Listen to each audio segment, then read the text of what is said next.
जिस पाठ्यक्रम का आपको काफी समय से इंतजार था, आज उसका हम शुभारंभ करने जा रहे हैं। जिन रिफ्लेक्सोलॉजी चिकित्सा पद्धति के बारे में ये संपूर्ण पाठ्यक्रम निश्चित आपको एक नई दिशा और आपके चिकित्सा के क्षेत्र में एक नई ऊंचाई तक ले जाने का कार्य करेगा।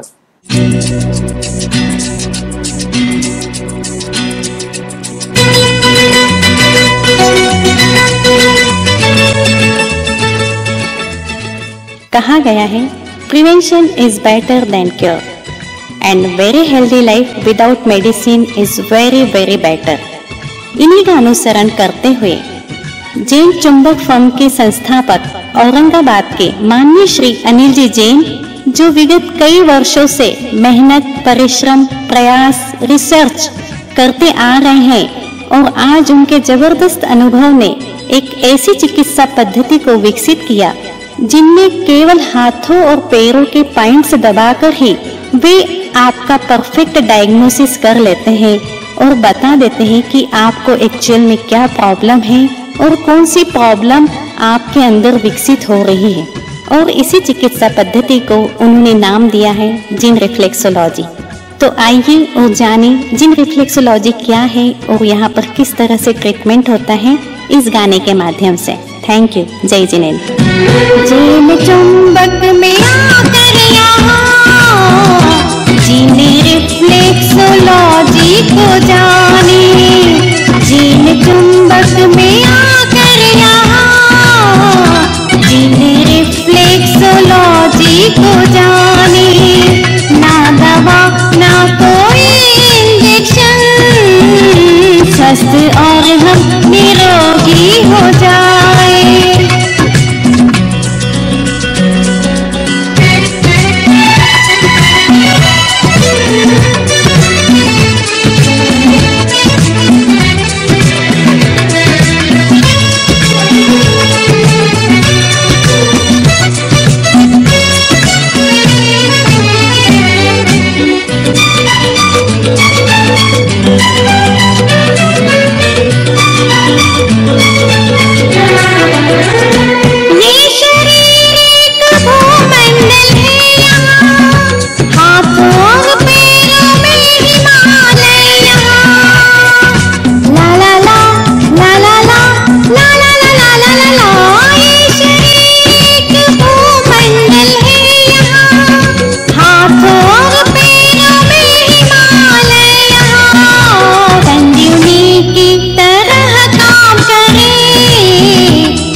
जीवन की राह दिखाए, जिन चुंबक में आकर यहाँ जिन रिफ्लेक्सोलॉजी को जाने।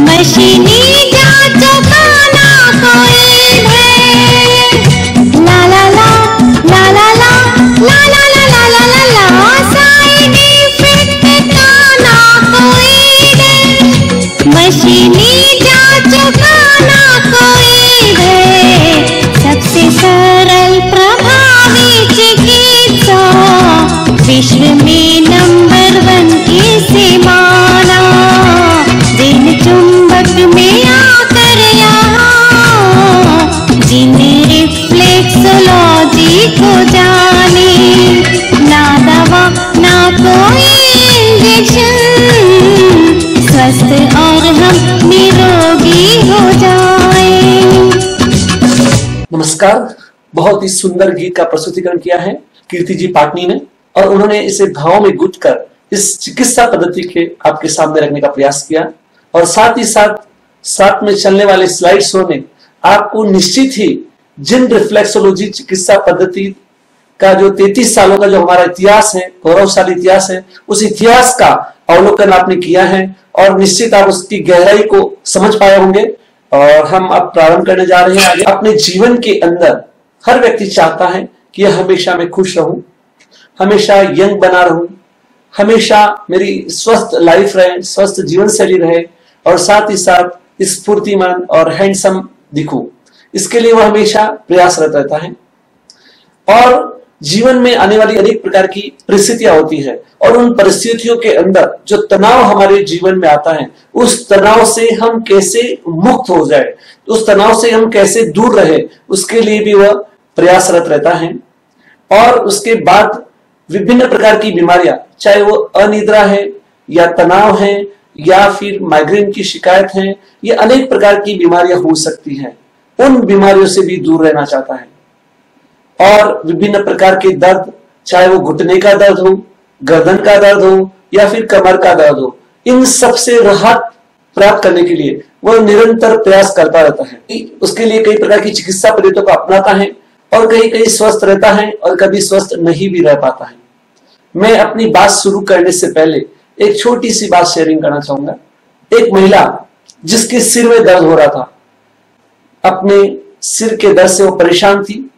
शहर के विभिन्न चिकित्सकों से उसने अपना इलाज कराया, लेकिन कहीं पर भी उसका इलाज नहीं हो पा रहा था, रोग निदान हो नहीं पा रहा था। उसने सीटी स्कैन कराया, एमआरआई की, लेकिन रिपोर्ट नहीं ला रही। लेकिन उस महिला को तकलीफ थी, उसका दिन का चैन चला गया, रातों की नींद चली गई, लेकिन उसकी तकलीफ का निराकरण नहीं हो पाया। किसी ने सजेशन किया कि शहर में एक चिकित्सक ऐसा है जो आपके जांच करके बताता है कि आपको क्या तकलीफ है और उसकी बीमारी का इलाज करता है। वह महिला परेशान तो थी, आखिर उसने भी उस चिकित्सक के पास जाती है। वह चिकित्सक उसके पैरों की जांच करता है, और जांच करने के बाद पता लगता है कि उसके सिर में दर्द नहीं है, बल्कि उसको एसिडिटी की तकलीफ है, और एसिडिटी के कारण सिर दर्द हो रहा है। जब रोग का निदान सुनकर उस महिला ने कहा, अब मुझे क्या करना होगा, तब चिकित्सक ने कहा कि आपको केवल 7 दिन के लिए हमारे सेंटर पे आना है, और उसके बाद मालूम पड़ेगा कि आपको कितना % रिजल्ट है। और उन 7 दिनों के अंदर उसका जो रिजल्ट, जो एसिडिटी थी, वो एकदम ठीक हो गई, और जैसे ही एसिडिटी ठीक हुई, उसका सिर दर्द गायब हो गया। ये कोई और चिकित्सा पद्धति नहीं, वो केवल जिन रिफ्लेक्सोलॉजी थी, जिसके माध्यम से परफेक्ट डायग्नोसिस हो पाया और उसका इलाज भी हो पाया।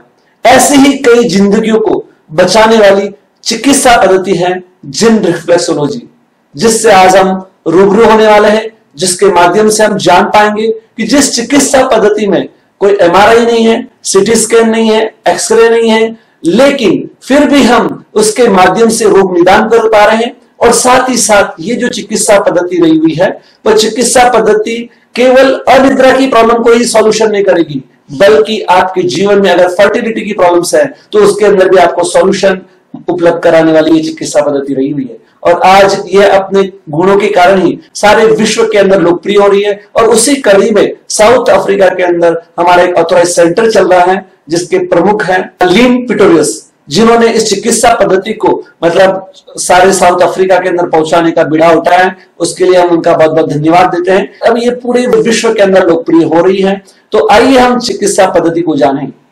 जिन रिफ्लेक्सोलॉजी को ना समझो भला, यह तो है स्वस्थ जीवन जीने की कला। आज हम प्रार्थना के माध्यम से इस क्या प्रारंभ करेंगे। पहले प्रार्थना होगी।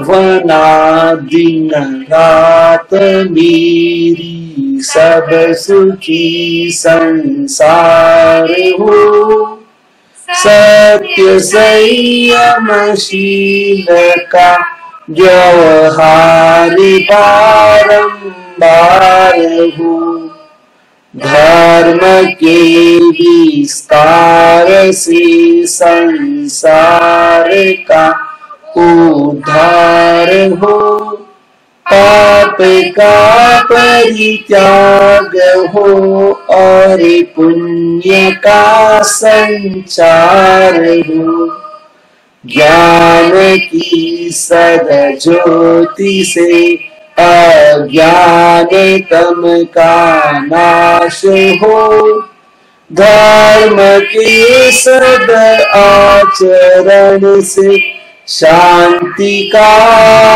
भास हो, शांति सुख आनंद का प्रत्येक घर में वास हो, वीरवाणी पर सभी संसार का विश्वास हो, रोग भय और शोक होवे दूर है परमात्मा, ज्योति से परिपूर्ण होवे सब जगत की आत्मा।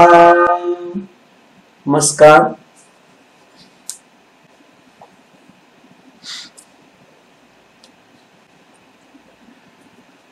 मेरे मामा जी धन्ना जी बड़ेरा, जिन्होंने मुझे इस क्षेत्र में आगे बढ़ने की प्रेरणा दी, मुझे मार्गदर्शन किया, उनको मैं आज यहाँ पर अभिवादन करता हूँ और आज के सेशन का प्रारंभ करता हूँ। इन रिफ्लेक्सोलॉजी के इस विज्ञान को जानना है और उसको विज्ञान को जानने के लिए हमें सबसे पहले क्या करना होगा, पूरी एकाग्रता बढ़ानी होगी। और उस एकाग्रता को बढ़ाने के लिए हमें अपने हाथों में रहे हुए प्रतिबिंब केंद्र को दबाकर इस सेशन का, इस पाठ्यक्रम की शुरुआत करने जा रहे हैं। तो अभी क्या करना है, आपको प्रत्येक अंगुली की जो आगे वाला हिस्सा है उसको आपको 3-3 बार दबाना है। ये पॉइंट अगर आप दबा लेते हैं तो क्या होगा कि आपका ब्रेन एक्टिवेट हो जाएगा, उससे आपकी एकाग्रता बढ़ जाएगी और जो भी हम ज्ञान अध्ययन कर रहे हैं, अर्जन कर रहे हैं, वो ज्ञान हमेशा के लिए हमारे साथ आत्मसात होता रहेगा। तो आप जब भी पढ़ाई करते हैं उस समय भी ये कार्य कर सकते हैं, इसी प्रकार दोहरा सकते हैं। जब हम जिन रिफ्लेक्सोलॉजी को अगर जानना है, रिफ्लेक्सोलॉजी को समझना है, तो सबसे पहले हमें इतिहास का अवलोकन करना जरूरी है कि हमारा इतिहास किस प्रकार से रहा हुआ है। और वो इतिहास जुड़ा है भारत की जीवन स्टाइल से, इंडियन लाइफ स्टाइल से, भारत की जीवन पद्धति से। विश्व में 2 प्रकार की विचारधाराएं चलती हैं। एक विचारधारा कहती है कि आप कुछ भी खाइए, कैसा भी खाइए और बीमार हो जाइए। आप अगर बीमार हो जाएंगे तो हम आपको औषधि के माध्यम से आपको ठीक करेंगे, या फिर अगर आपकी बीमारी बढ़ गई है तो एक आपका ऑपरेशन करेंगे और आपको ठीक करेंगे, लेकिन जिंदा रखेंगे।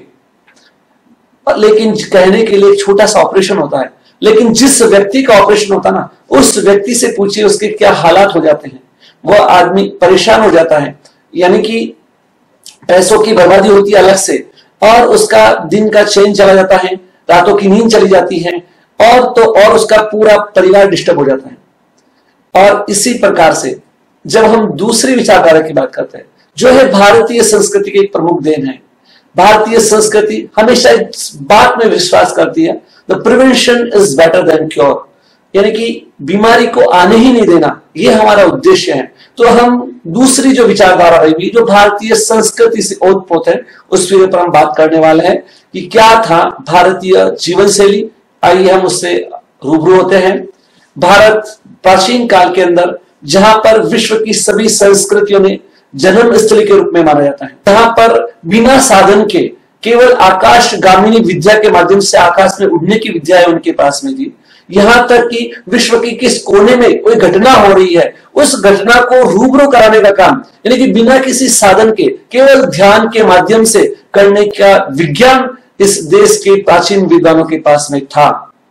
साथ ही साथ हम जब बात करते हैं, गणित की बात करते हैं, जिसके अंदर गणित की बात हो या खगोल विज्ञान की बात हो, यानी कि सूर्य की, चंद्र की जो दूरी की बात हो, इन सब के अंदर भारत एक बहुत महत्वपूर्ण विद्या उसके पास में थी। उन्होंने इस ज्ञान को सारे विश्व को दिया। उसके बाद हम बात करते हैं यहाँ की वास्तुकला की। यहाँ की वास्तुकला एक बेजोड़ नमूना है। आज भी हम देखते हैं, हजारों सालों के अंदर भी वो जो वास्तु खड़ी है, उस वास्तु के अंदर किसी भी प्रकार की गिरावट नहीं आई है, उसके अंदर किसी भी प्रकार की कमी नहीं आई है। तो इस प्रकार का ज्ञान इस देश के पास विद्यमान था। केवल चाहे वो गणित की बात हो, ज्योतिष शास्त्र की बात हो, संस्कृत का ज्ञान हो, या फिर हम बात करेंगे शरीर विज्ञान की बात हो, आयुर्वेदा, यानी कि हजारों साल पहले उसके ग्रंथों के अंदर, चाहे वो चरक संहिता हो, सुश्रुत संहिता हो, या अनेक प्रकार के ग्रंथ हो, उन ग्रंथ की रचना की गई। जिस समय किसी भी प्रकार की मशीन उनके पास में नहीं थी, उस समय उन्होंने बताया कि हमें किस मौसम में क्या खाना चाहिए, किस शरीर के लिए कौन सा आहार अनुकूल है, कौन सा आहार प्रतिकूल है, कब कौन सा आहार करना चाहिए, दिन में कौन सा खाना चाहिए, रात्रि में कौन सा खाना चाहिए। इन सब बातों का विश्लेषण उन ग्रंथों के अंदर किया गया है। यही हमारी परचम, यही हमारा जो विज्ञान था अपने आप में महत्वपूर्ण था।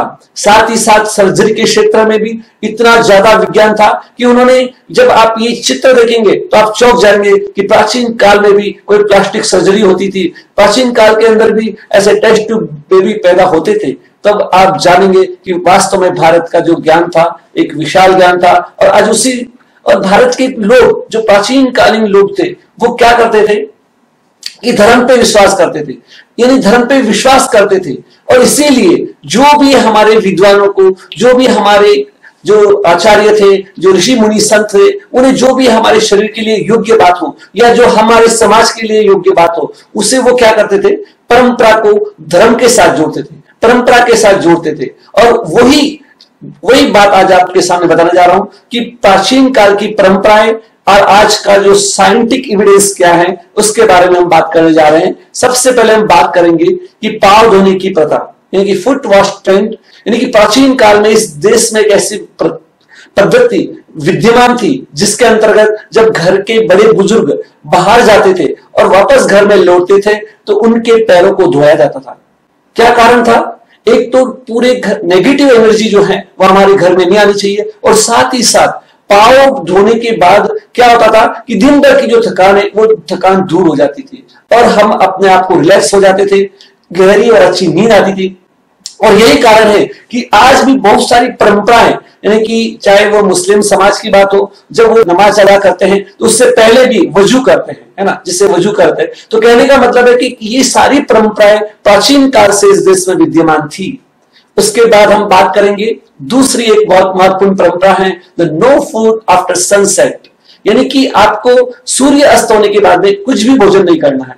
ये परंपरा चल रही है, खासकर जैन धर्म की बात हो या हिंदू धर्म की बात हो या अन्य धर्म की बात हो, उसमें कहा जाता है कि रात्रि भोजन करना एक अच्छा नहीं रहता है, पाप लगता है, लेकिन क्यों? इसके पीछे रीजन क्या है? नंबर एक कारण क्या है कि दिन के उजाले के अंदर, जब सूरज की रोशनी के अंदर क्या होता है कि बहुत सारे बैक्टीरिया जो हैं, बहुत सारे पैथोजेंस हैं, जो जर्म्स हैं, वो सारे नष्ट हो जाते हैं। आपने देखा भी होगा, जैसे ही सूर्यास्त होता है तो आप लाइट के आसपास बहुत सारे छोटे छोटे जर्म्स देखते हैं, कीटाणु देखते हैं। तो यानी क्या है कि जैसे ही सूर्यास्त होता है वो बहुत सारी मात्राओं के अंदर उसकी उत्पत्ति हो जाती है ना, और वही हमारे जब खाने में आ जाते हैं तो वो हमारे लिए साइड इफेक्ट करते हैं, तकलीफदायक बनते हैं। दूसरा कारण है कि ऑक्सीजन की कमी, यानी कि शाम के समय में पेड़ पौधे भी क्या करते हैं, कार्बन डाइऑक्साइड छोड़ते हैं, और नेचुरली वहां पर जब ऑक्सीजन की कमी हो जाती है तो हमारा डाइजेशन प्रॉपरली नहीं हो पाता है। तीसरी बात है कि सूरज की रोशनी में जब सूरज अपनी चरम सीमा पर रहता है, दोपहर के समय में रहेगा, तब हमारा जो पाचन शक्ति है सबसे ज्यादा तेज रहती है, लेकिन जो शाम ढलने लग जाता है हमारी पाचन शक्ति भी कम हो जाती है, जो चय उपचय की प्रक्रिया है वो धीमी हो जाती है। इसलिए भी हमें शाम में भोजन नहीं करना चाहिए। और एक और कारण क्या है कि जब हम खाना खाते हैं तो खाना खाने के 3 घंटे के बाद में सोना चाहिए।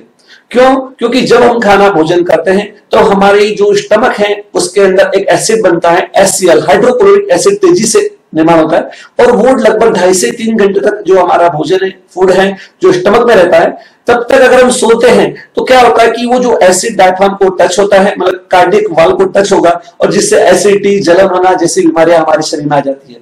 तो अगर हम इस प्रक्रिया को अपनाते हैं तो निश्चित हम उन सारी बीमारियों से बच जाते हैं। यही हमारी जो प्राचीन परंपराएं रही हुई है, लेकिन उसके पीछे एक साइंटिफिक एविडेंस रहा हुआ है, ऐसे एक सबूत रहे, वैज्ञानिक तथ्य रहे हुए हैं, जिसके कारण ये जो हमारी परंपराएं हैं निश्चित हमारे शरीर के लिए लाभदायक बनी हुई है।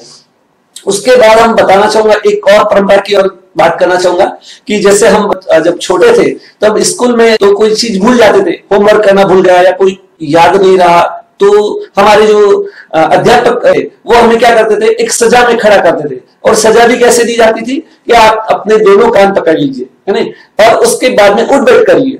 तो उस समय हमें कुछ समझता नहीं था, हमें लगता था कि ये हमें सजा दे रहे हैं, लेकिन उसके पीछे का जो साइंटिफिक रीजन है वो आज हमें मालूम हुआ कि वास्तव में उसके पीछे कारण क्या था। तो ये कारण यही था कि आज वैज्ञानिकों ने इसका पता लगाया है और उस टेक्निक को सुपर ब्रेन योगा नाम दिया है। क्यों, क्या कारण इस टेक्निक को सुपर ब्रेन योगा क्यों कहा गया? वास्तव में जब हम प्रतिबिंब केंद्र दबाते हैं, यहाँ पर ईयर रिफ्लेक्सोलॉजी के हिसाब से कान के अंदर यहाँ पर प्रतिबिंब केंद्र आए हुए, और जब हम अपोजिट डायरेक्शन के अंदर पॉइंट दबाते हैं तो क्या होता है कि राइट साइड हमारा मैग्नेटिक सिस्टम के हिसाब से राइट साइड हमारा पॉजिटिव होता है और लेफ्ट साइड हमारा नेगेटिव होता है। जब हम अपोजिट डायरेक्शन में दबाते हैं तो एक्चुअल में जब भी हमारे शरीर को मैग्नेटिक फील्ड देना है तो अपोजिट देना चाहिए, क्योंकि हमारा पॉजिटिव है, तो पॉजिटिव को जब आप नेगेटिव की किरणें देते हैं तो वो क्या होता है कि वो एक्टिवेट होगा, बैलेंस बराबर होगा, और जब हम नेगेटिव को पॉजिटिव की किरणें देते हैं तो वो बैलेंस बराबर होता है। तो उसी को ध्यान में रखते हुए हमारे प्राचीन विद्वानों ने इस प्रकार की परंपरा निकाली, और इस प्रकार हम हाथ को रखते हुए इसको प्रतिबिंब केंद्र को दबाते हुए जब उठ बैठ करते हैं तो हमारे शरीर के अंदर हमारी मेमोरी बढ़ती है, स्मृति बढ़ती है, और हमारी जो याद करने की क्षमता बढ़ जाती है। तो इस प्रकार का काम आज सारे विश्व में हो रहा है। यानी कि हम ये कह सकते हैं कि भारत देश में जितनी भी परंपराएं चल रही हैं, जितने भी धर्म के अंदर जो बातें बताई गई हैं, उनके पीछे कोई ना कोई साइंटिफिक रीजन रहा हुआ है। तो और एक और बात बताना चाहूंगा मैं एक साइंटिफिक रीजन की, तो वो है जहां पांव में पायल, हाथ में कंगन, हो माथे पे बिंदिया। ये इस देश की परंपरा में विभिन्न प्रकार के आभूषण धारण किए जाते हैं कि ये जो आभूषण केवल हमारे सौंदर्य के प्रतीक नहीं है, और न ही ये हमारे क्या है, सौभाग्य के प्रतीक है, बल्कि इसमें छुपा हुआ है द सीक्रेट ऑफ रिफ्लेक्सोलॉजी। जिन जिन स्थानों के ऊपर हम आभूषण धारण करते हैं वहां पर हमारे शरीर की कुछ विशेष प्रतिबिंब केंद्र आए हुए, और वह दबते रहते थे, और हम स्वस्थ और निरोगी जीवन जीते आए थे। और यही कारण है कि ये आभूषण केवल महिलाओं के लिए नहीं बल्कि पुरुषों को धारण करने की प्रथा भी प्राचीन काल से इस देश में विद्यमान थी, और आज भी कई प्रदेश हैं जहां पर इस प्रकार की विभूषा धारण की जाती है। तो इस प्रकार का मतलब जो साइंटिफिक रीजन रहे हुए हैं उनको हमें समझना होगा, और यही कारण है कि भारत के लोग निरोगी जीवन जीते आए थे। देखा है आपने कि भारत के अंदर जैसे अभी खुले पैर चलना, नंगे पांव चलना शरीर को स्वस्थ रखने के लिए एक आसान उपाय है। आधुनिक होने की होड़ में हम नंगे पांव चलना भले ही शर्म की बात महसूस करते हों, लेकिन विदेशों में नंगे पांव चलना इन दिनों बहुत ही प्रचलित है। यकीन मानिए, सप्ताह में औसतन कुछ घंटे नंगे पांव चलकर कई बीमारियों को दूर किया जा सकता है। यदि हम नंगे पांव चलना भूल रहे हैं तो मानो कि कई बीमारियों को न्योता दे रहे हैं। तो चलिए दोस्तों, जानते हैं कि नंगे पांव चलने के क्या क्या फायदे हैं। आपको याद है पिछले दिनों आप कब नंगे पांव चले थे, या आपने प्रकृति के स्पर्श को कब अनुभव किया था? शायद अरसा हो गया होगा। थोड़ी देर भी जमीन पर नंगे पांव चलना दिमाग को सुकून देता है। घास पर पड़ी ओस की बूंद और ठंडी रेत पैरों के जरिए सीधे मन को ठंडक देती है। इसके जरिए आपका शरीर सीधे प्रकृति के स्पर्श में आता है। जूते की अपेक्षा नंगे पैर चलने से पैरों पर जोर कम पड़ता है और जॉइंट्स भी हेल्दी रहते हैं। इससे आपके मसल्स भी तरोताजा रहते हैं, जो कि अक्सर जूते पहनने से नहीं होता है। इससे आप खुद को तरोताजा महसूस करेंगे और आपका दिमाग भी तेजी से काम करेगा। जमीन के स्पर्श से सीधा दिमाग का बैलेंस जाग उठता है। इससे दिमाग को ताजगी मिलती है और वह ज्यादा बेहतर तरीके से शरीर को बैलेंस कर पाता है। दोस्तों, बुजुर्ग लोग अक्सर चलते चलते गिर जाते हैं और उनको चोट लगती है, मतलब उनका बैलेंस बिगड़ने की वजह से वो गिरते हैं और उनको चोट लगती है। तो उस बैलेंस को बनाए रखने के लिए यह एक महत्वपूर्ण तरीका है। नंगे पांव चलने से पैर के पोरों के छिद्र खुल जाते हैं और एक्यूप्रेशर सिस्टम भी काम करता है। आप अपने शरीर को जितना ज्यादा इस्तेमाल करेंगे वह उतना ही अच्छा रहेगा। जब आप नंगे पांव चलना शुरू करते हो तब आपके पैर फिर से ताजगी महसूस करते हैं और पैरों में ब्लड सर्कुलेशन बेहतरीन तरीके से होता है। जितना ज्यादा बेहतर ब्लड सर्कुलेशन, उतना कम दर्द और कई बीमारियां दूर रहेंगी। दोस्तों, नंगे पांव चलने से तनाव भी कम किया जा सकता है। कई तरह के शोध और अध्ययन से यह पता चला है कि पैरों की सबसे निचली तंत्रिका तंत्र को उत्तेजित करने से हम ब्लड प्रेशर और तनाव को कम कर सकते हैं। नंगे पांव चलने से सुख की अनुभूति होती है, मतलब तनाव दूर होता है। नंगे पांव चलने से हमको नींद भी अच्छी आती है। रोजाना केवल 5 मिनट ही अगर नंगे पांव आप जमीन पर चलते हैं तो आप अनुभव करेंगे कि आपको हमेशा की तुलना में एक बेहतर नींद आने शुरू हो गई है। जमीन या घास पर स्पर्श करने से हमें पृथ्वी से पॉजिटिव एनर्जी मिलती है, जिससे तनाव कम होकर बेहतर नींद आनी शुरू हो जाती है। जाने अनजाने में जब भी हम टेंशन में होते हैं, तनाव में होते हैं, तो क्या करते हैं, हम दांतों से उंगलियों को, पोरों को दबाते रहते हैं और ये उंगलियों के पोरे में आए हुए हमारी जो प्रतिबिंब केंद्र है दबते रहते हैं और हम तनाव मुक्त हो जाते हैं। इसके लिए हमें किसी प्रकार का प्रयास करने की आवश्यकता नहीं होती है। पर जब भी हमारे सिर में दर्द होता है, आप सिर को दबाते हैं। अगर आपके पैरों में दर्द हो रहा है, पैरों को दबाते हैं। पेट में दर्द होता है, पेट की मसाज करते हैं और हम अपने आप को रिलैक्स हो जाते हैं, हमारी तबीयत ठीक हो जाती है। तो ये जाने अनजाने हम करते आए हैं। इसके पीछे हमारा कोई विज्ञान, उसकी कोई विधि हमारे पास नहीं है, लेकिन हम करते हैं और स्वस्थ होते आए हैं। उसके बाद जो भारतीय जीवन पद्धति के अंदर हम विभिन्न प्रकार के जो कार्य हैं वो करते थे, चाहे वो हाथ से हो या पैरों से हो, चाहे घर के कार्य हो, ऑफिस के कार्य हो, उन सब कार्य करने के अंदर क्या होता था कि हमारे हाथों में रहे हुए प्रतिबिंब के अंदर दबते रहते थे और हम स्वस्थ और निरोगी जीवन जीते आए थे। तो ये सारी चीजें हम देख रहे हैं कि इस प्रकार की जो भारतीय जीवन पद्धति थी, उस जीवन पद्धति के माध्यम से हम निरोगी जीवन जीते आए थे। अब जब हम बात करते हैं रिफ्लेक्सोलॉजी की, तो सारे विश्व के अंदर अलग अलग धारणाएं प्रचलित है।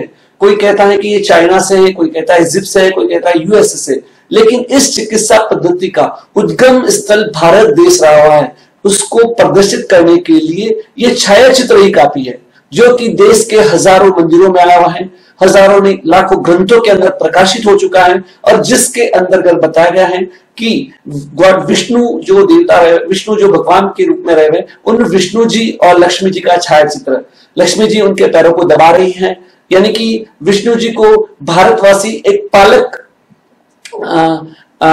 पालनकर्ता के रूप में जानते हैं, और पालनकर्ता ये संदेश दे रहे हैं कि आप अगर अपने पैरों को दबाएंगे तो आप निश्चित आपका आयुष्य लंबा होगा और साथ ही साथ आप निरोगी जीवन जिएंगे। और यही कारण है कि भारत के अंदर इस प्रकार की परंपराएं प्राचीन काल से विद्यमान थी। उसके बाद यानी कि हम बड़े बुजुर्गों को पैरों को दबाते थे और दबाकर हम तनाव मुक्त हो जाते थे। आज के इस विज्ञान में, मतलब आज जितने भी रिफ्लेक्सोलॉजी से संबंधित पुस्तकें हैं, उन पुस्तकों के अंदर एक छाया चित्र प्रकाशित हुआ है, और उसके अंदर बताया गया है कि इजिप्ट के अंदर आज से 5000 साल पहले इजिप्ट के अंदर वहां की जो दीवारें हैं, उन दीवारों के ऊपर एक प्रकार का चित्र अंकित है, जिसके अंदर बताया गया है कि प्राचीन काल के अंदर भी इस प्रकार की परंपराएं विद्यमान थी, जिसके अंदर पांव के प्रतिबिंब के अंदर दबाया जा रहा है और दूसरे चित्र में हाथ के प्रतिबिंब के अंदर को दबाया जा रहा है। भारत के अंदर लोग ज्ञानार्जन करने के लिए आते थे और साथ ही साथ व्यापार के लिए भी भारत के अंदर आते थे। तब उन्होंने देखा कि भारत के लोग, एक तो जिनका मतलब हेल्थ भी अच्छी है और आयुष्य भी लंबा रहता है, तो उसका कारण क्या है? भारत उष्ण कटिबंध प्रदेश वाला देश है, लेकिन फिर भी यहाँ के जो निवासी हैं उनका हेल्थ मतलब स्वास्थ्य जो है अच्छा रहता है, और साथ ही साथ वो आयुष्य भी लंबा था। तब उन्होंने यहाँ के भारतीय जीवन शैली का अध्ययन किया, और साथ ही साथ ग्रंथों का अध्ययन करने के बाद इस ज्ञान को अपने अपने देश में लेकर गए, और उन्होंने अलग अलग प्रकार से इस विज्ञान को अनुसंधान का कार्य किया और लोगों के सामने रखा। और आज यही ज्ञान, यही विज्ञान आज मूलभूत 2 प्रकार की चिकित्सा पद्धतियों के रूप में उभर कर सामने आया है। एक है एक्यूप्रेशर, दूसरा है एक्यूपंक्चर। एक्यूप्रेशर का अर्थ होता है एक्यू यानी कि विशिष्ट प्रकार से दबाव देना, विशिष्ट प्रकार से दबाव देकर इलाज करने की जो भी पद्धतियां रही हुई है उन्हें एक्यूप्रेशर कहा जाता है। और एक्यूप्रेशर के अंदर भी 15 से 20 चिकित्सा पद्धतियां अलग अलग रूप से विद्यमान है। वैसे ही एक्यूपंक्चर है, तो एक्यूपंक्चर में क्या जाता है, एक विशिष्ट प्रकार से निडल्स के माध्यम से चुभाया जाता है, सुई चुभाई जाती है, तो उनके माध्यम से ऊर्जा को संतुलित करने का जो कार्य होता है उसे एक्यूपंक्चर कहते हैं। और एक्यूपंक्चर में भी अलग अलग पद्धतियां रही हुई है, जिसके अंदर प्रमुख रूप से रही हुई है मेरिडियंस रहा हुआ है, सुजोग एक्यूपंक्चर है, ईयर एक्यूपंक्चर है, तो ऑडिकुलर थेरेपी। तो ऐसे ही अलग अलग प्रकार की थेरेपियां रही हुई है, जिसके बारे में हम विस्तृत मतलब संक्षिप्त जानकारी लेंगे, और बाद में जिन रिफ्लेक्सोलॉजी चिकित्सा पद्धति की विस्तृत जानकारी लेने वाले हैं। तो आइए हम देखते हैं कि इंडियन लाइफस्टाइल के जो विभिन्न प्रकार हैं वो क्या क्या रहे हैं। तो सबसे पहले हम बात करते हैं एक्यूपंक्चर की का जो अनुसंधानात्मक कार्य है, उसकी जो शुरुआत है आज से 3000 साल पहले Huang D the yellow emperor करके थे, उन्होंने सबसे पहले एक्यूपंक्चर की नींव रखी थी, और उन्होंने ये बताया था कि हमारे शरीर के अंदर जो ऊर्जा का प्रवाह बहता है वह 14 मेरिडियंस के माध्यम से बहता है। अगर किसी की एनर्जी कम हो जाती है, किसी की एनर्जी बढ़ जाती है, तो व्यक्ति बीमार हो जाता है, और उसको संतुलित करने के लिए उसके जो हमारे शरीर की जो मेरिडियंस जा रहे हैं, उन मेरिडियंस के ऊपर अगर हम निडेल्स का प्रयोग करते हैं तो हम स्वस्थ और निरोगी जीवन जी सकते थे। तो इसी विज्ञान का नाम है मेरिडियंस थेरेपी, एक्यूपंक्चर। अब है एक्यूपंक्चर के अंदर जब बात करते हैं किस प्रकार से वो प्रयोग की जाती है निडेल्स। So for those of you that are not familiar with acupuncture, acupuncture is a very fine needle. देखिए हम कि किस प्रकार से वहां पर निडल्स का प्रयोग किया जा रहा है, और वो बारीक निडल्स, बाल से भी बारीक नलिकाएं मतलब निडल्स होती हैं, उन सुइयों का प्रयोग इस पद्धति के अंदर किया जाता है। और वहां पर 20 मिनट का सेशन, आधा घंटे का सेशन, और उसके बाद में जो एनर्जी लेवल है उसको बराबर किया जाता है। तो ये हो गया मेरिडियंस एक्यूपंक्चर। उसके बाद हम बात करेंगे सुजोग एक्यूपंक्चर की। सुजोग एक्यूपंक्चर के जनक पार्क जेऊ, जिन्होंने 1984 के अंदर कई चिकित्सा पद्धतियों को लोगों के सामने रखा, और जिसके अंदर उन्होंने बताया कि जो मेरिडियंस हमारे सारे शरीर में प्रवाहित हो रही है, वो मेरिडियंस का प्रमुख चैनल हमारी 2 अंगुलियां और एक अंगूठे के अंदर समाया हुआ है। अगर इन स्थानों के ऊपर अगर आप नीडल्स का प्रयोग करते हैं, एक्यूपंक्चर्स का प्रयोग किया जाता है, तो हम स्वस्थ रह सकते हैं। इस संकल्पना को उन्होंने लोगों के सामने रखा और उसे चिकित्सा पद्धति को सुजोग एक्यूपंक्चर के रूप में जाना जाता है। उसके बाद हम बात करेंगे ऑरिकुलर थेरेपी। जैसे कि कान जो है, गर्भ में मतलब बच्चे की स्थिति होती है, सेम पोजीशन हमारी कान की रही हुई है, तो कान के अंदर भी शरीर के सारे प्रतिबिंब केंद्र समाये हुए हैं और उन प्रतिबिंब केंद्रों के ऊपर नीडल्स का प्रयोग किया जाता है, तो उसे ऑरिकुलर थेरेपी कहा जाता है और यह भी काफी लोकप्रिय चिकित्सा पद्धति रही हुई है। उसके बाद हम बात करेंगे एक्यूप्रेशर की। एक्यूप्रेशर में भी बहुत सारी चिकित्सा पद्धतियां रही हुई है, उनमें से ये चिकित्सा पद्धति है शियासु चिकित्सा पद्धति, जिसके अंतर्गत क्या कहता है कि हमारे शरीर के जो मेरिडियंस के पॉइंट्स रहे हैं, उन पॉइंटों के ऊपर पूरे शरीर का वजन देकर, अंगूठे से, एल्बो से, कूनी से, पैरों से अलग अलग प्रकार से दबाव देकर इलाज करने की पद्धति को शियासु पद्धति कहा जाता है और जो जापान में काफी लोकप्रिय है। और भारत के लाला लाजपत राय मेहरा जी ने उन्होंने इसका इनोवेशन किया है और वो जो पद्धति है जिसमें से पैरों से ये सारे प्रतिबिंब केंद्र को दबाया जाता है। उसके बाद हम बात करेंगे कि हमारे जो मेरिडियंस एक्यूप्रेशर, जैसे कि एक्यूपंक्चर के अंदर मेरिडियंस के प्रतिबिंब केंद्र है, वही प्रतिबिंब केंद्र तो सेम है, लेकिन उन केंद्रों के ऊपर मतलब जो भी मेरिडियंस के पॉइंट्स रहे हुए हैं, उन पॉइंटों के ऊपर जब हाथ की अंगुली से, अंगूठे से दबाव देकर शरीर के विभिन्न स्थानों से जो जा रही है उन पे इलाज किया जाता है, तो उसे मेरिडियंस एक्यूप्रेशर थेरेपी कहा जाता है। जिस प्रकार से यहाँ पर वो मेरिडियंस को दबाया जा रहा है, हार्ट की मेरिडियंस को दबाया जा रहा है, तो इसी प्रकार से अलग अलग मेरिडियंस को दबाकर इलाज करने की पद्धति को द मेरिडियंस एक्यूप्रेशर कहा जाता है। अब है एक्यूप्रेशर के अंतर्गत ही सुजोग एक्यूप्रेशर। सुजोग चिकित्सा पद्धति, इसके मूल जो जनक हैं प्रोफेसर पार्क जेयू, जिन्होंने 1984 के अंदर इस चिकित्सा पद्धति को लोगों के सामने रखा था। सुजोग ये कोरियन शब्द रहा हुआ है। सु का मतलब होता है हाथ और जोग का मतलब होता है पैर, यानी कि सुजोग हाथ और पैर के अंतर्गत रहे हुए कॉरस्पॉन्डेंट, यानी कि जिस संबंधित जो ऑर्गन्स के प्रतिबिंब केंद्र हैं, उन केंद्रों को दबाव देकर इलाज करने की पद्धति को सुजोग चिकित्सा पद्धति कहा गया। और इस चिकित्सा पद्धति के अंदर भी बहुत सारी चिकित्सा पद्धतियों का समावेश है, जैसे कि ये जो बताया गया है, जिसके अंतर्गत है कि दो अंगुलियों के अंदर, बीच की 2 अंगुलियों के अंदर पैर समाये हुए, दोनों अंगुलियों में हाथों का समाविष्ट है और इस अंगूठे के अंदर ब्रेन से संबंधित प्रतिबिंब केंद्र रहे हुए, संबंधित केंद्र रहे हुए, और साथ ही साथ बीच वाला जो ऑर्गन्स है उसके अंदर भी सभी शरीर के कॉरस्पॉन्डेंस जो ऑर्गन्स है उसके सारे प्रतिबिंब केंद्र समाये हुए हैं।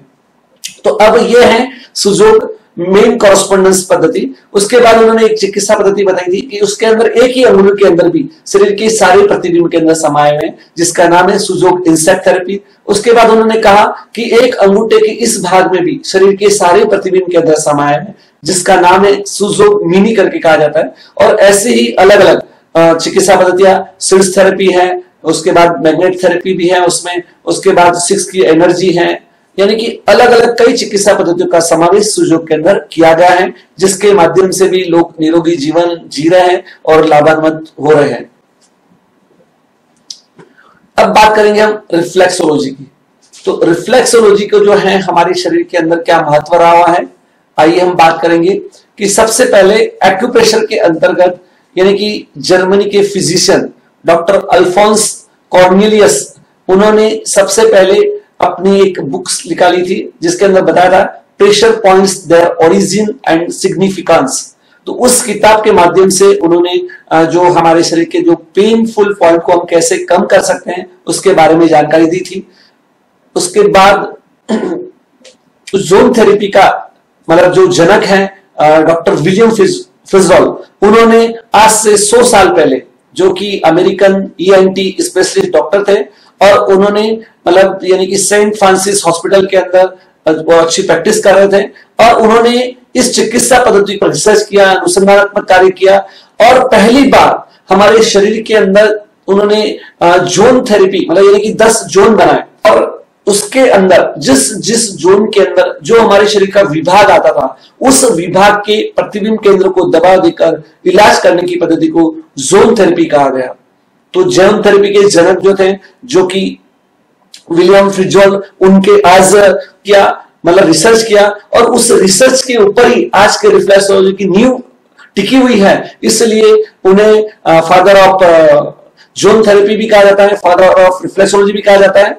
तो आइए हम देखते हैं कि किस प्रकार से जोन बनाए उन्होंने। यानी कि देखिए यहां पर ब्लिंक कर रहा है, ये जोन फर्स्ट है। तो फर्स्ट जोन के अंदर कौन से प्रतिबिंब केंद्रों का उन्होंने समावेश किया है, यहां पर दोनों साइड बताए, लेफ्ट पैर और राइट पैर, मतलब दाहिना पैर और बायां पैर। तो अब हम देखेंगे कि बाएं पैर के अंदर कौन कौन से प्रतिबिंब केंद्र फर्स्ट जोन के अंदर आए हुए हैं।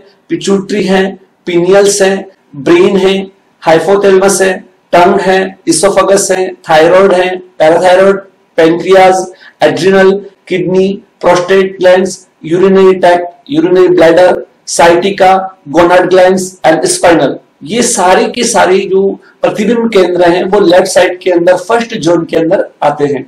उसके बाद हम बात करते हैं राइट साइड के अंदर फर्स्ट जोन के अंदर कौन से प्रतिबिंब केंद्र आते हैं। तो जिसके अंतर्गत है pituitary, pineal, brain, hypothalamus, tongue, oesophagus, thyroid, parathyroid, stomach, duodenum, adrenal, kidney, prostate, urinary tract, urinary bladder, sciatica, gonad glands and spinal. ये जानकारी अति महत्वपूर्ण है क्योंकि इसी के ऊपर हमारी रिफ्लेक्सोलॉजी की नींव टिकी हुई है। तो हमें इस अध्ययन को बारीकी से ध्यान में रखना है कि कौन से जोन में कौन से प्रतिबिंब केंद्र आ रहे हैं। इसके बारे में हम आगे के जो सेशन होंगे उसमें भी आपसे और डिटेल डिस्कस करने वाले हैं। ये हो गया हमारा फर्स्ट जोन। उसके बाद हम बात करेंगे सेकंड, दूसरा जोन कौन सा है। तो दूसरा जोन जो रहा हुआ है वो है हमारा लेफ्ट साइड के अंदर कौन से प्रतिबिंब के अंदर समाये हुए, या जो ब्लिंक हो रहा है उतना भाग दूसरे जोन से संबंधित है।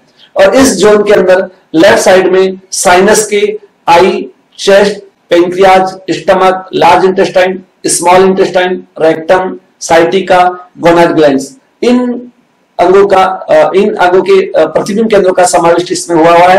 अब हम बात करते हैं राइट साइड के अंदर है sinus, eye, chest, stomach, duodenum, large intestine, small intestine, sciatica, gonad glands. तो ये हो गया हमारा सेकंड रीजन।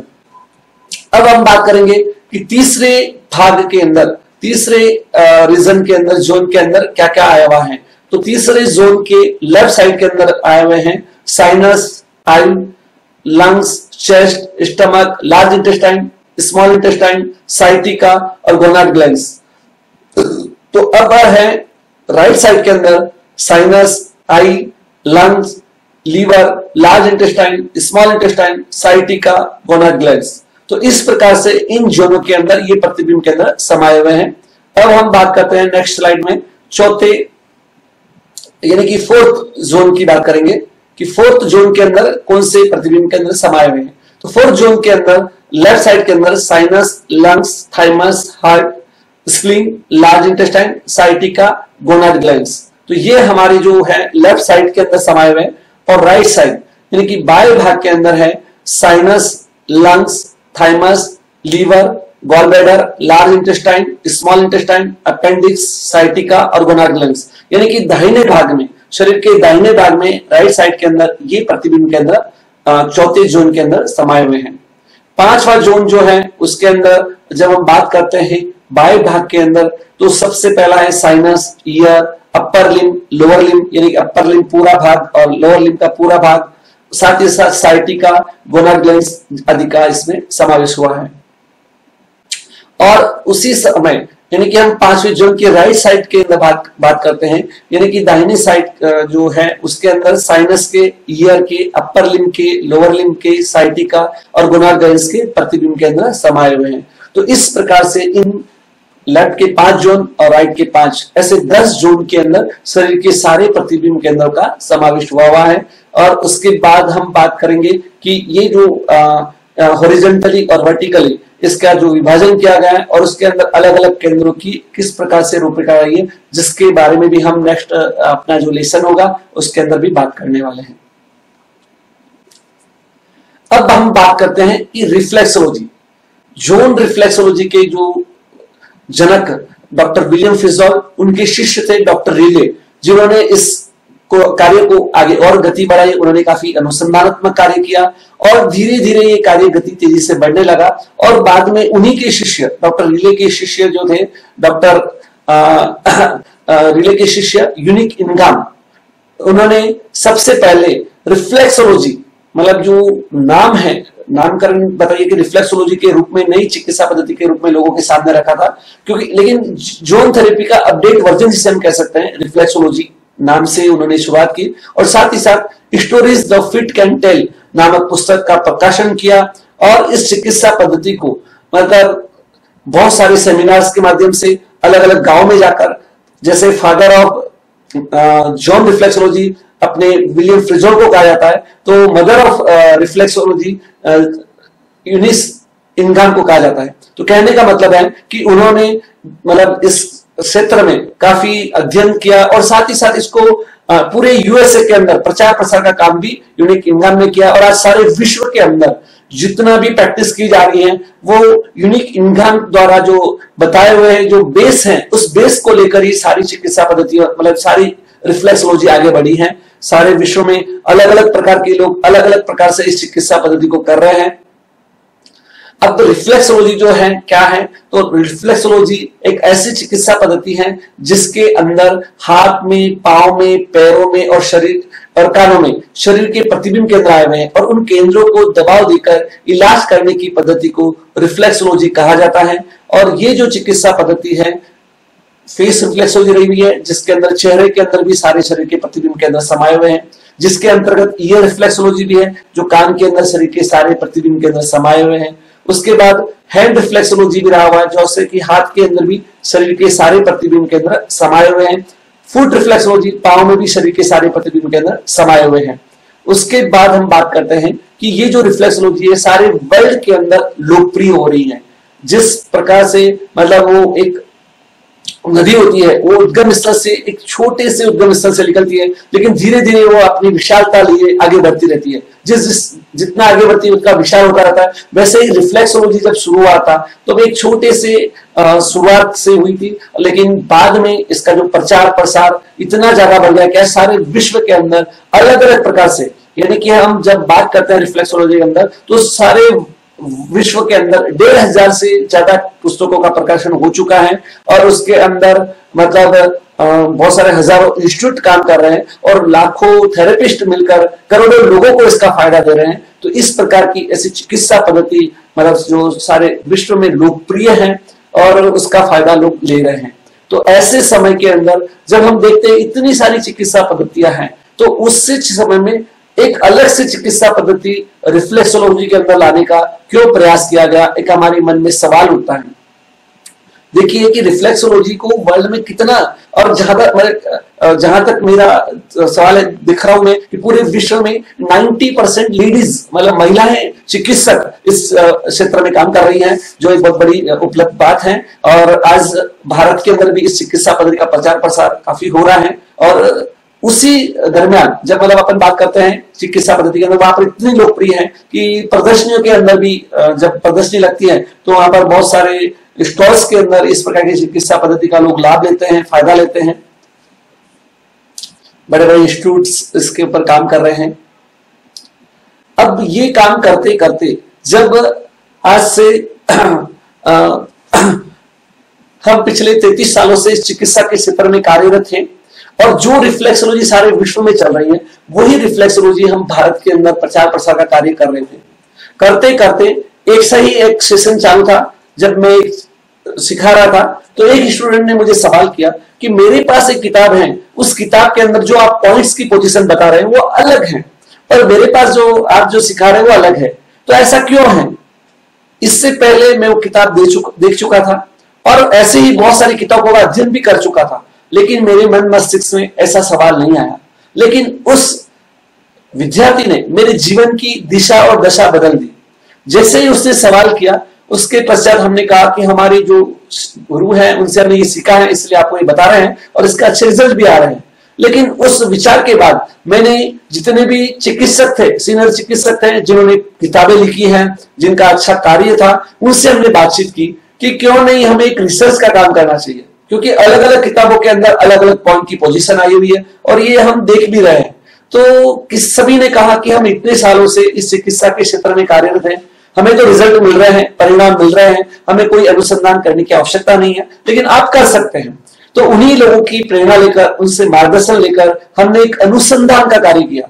और वो एक अनुसंधान का ऐसा कार्य था जिस कार्य के अंदर हमने पहले हमारे विद्यार्थियों की एक मीटिंग ली और उनको कहा कि हमें एक पॉइंट की पोजीशन ढूंढना है, क्या आप हमें इसका सहयोग करेंगे? तो सभी विद्यार्थियों ने कहा करिए, हम आपके साथ हैं। और उन सब के हौसलों और बुलंदियों के साथ हमने 2000 से लेकर 2011 तक एक रिसर्च का ऐसा कार्य किया, मतलब जिसके अंदर 13,000 लोगों पर रिसर्च करने के बाद में एक्यूरेट पॉइंट पोजीशन निकाली गई। और वो एक्यूरेट पॉइंट पोजीशन ही जिसके माध्यम से हम जो सारे विश्व के अंदर कहा जाता है कि रिफ्लेक्सोलॉजी से डायग्नोसिस नहीं कर सकते और नहीं उसके ट्रीटमेंट कर सकते, लेकिन इन 13,000 लोगों के ऊपर रिसर्च करने के बाद हम दावे से कह सकते हैं कि हम इस चिकित्सा पद्धति से डायग्नोसिस भी कर सकते हैं और इलाज भी कर पा रहे हैं।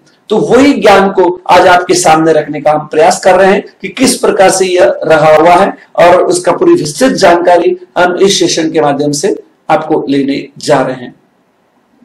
अब मन में सवाल उठता है, मतलब ये जिन रिफ्लेक्सोलॉजी क्या है, कैसे काम करती है, क्या क्या रहा हुआ है इसके अंतर्गत। तो आपको मैं बताना चाहूंगा कि 2000 साल के अंदर इस चिकित्सा पद्धति को हमने जैन रिफ्लेक्सोलॉजी के नाम से एक रखा था। तो जैन रिफ्लेक्सोलॉजी जो चिकित्सा पद्धति है वो एक अहिंसक चिकित्सा पद्धति है, और विश्व में एक जैन दर्शन जो है वो अहिंसक दर्शन है, तो इसलिए हमने इसका नाम जैन रिफ्लेक्सोलॉजी रखा था। लेकिन बाद में इसका जो ग्लोबल नाम जो है, इसमें 2021 के अंदर 10 दशक पूर्ति के बाद इस चिकित्सा पद्धति का नाम हमने जिन रिफ्लेक्सोलॉजी रखा है। जस्टिफाइड, आई इंटीग्रेटेड और एंड नेचुरल जिन रिफ्लेक्सोलॉजी के रूप में आज ये सारे विश्व के अंदर जानी जा रही है। लेकिन ये चिकित्सा पद्धति का विशेषता क्या है, इस चिकित्सा सबसे अच्छी क्यों है, ये चिकित्सा पद्धति की नियम क्या रहे हैं, इस चिकित्सा पद्धति को हम कैसे कर सकते हैं, उसके सिद्धांत यानी प्रिंसिपल्स क्या है, इन सब की विस्तृत जानकारी हम अगले सेशन के अंदर जानकारी लेने वाले हैं।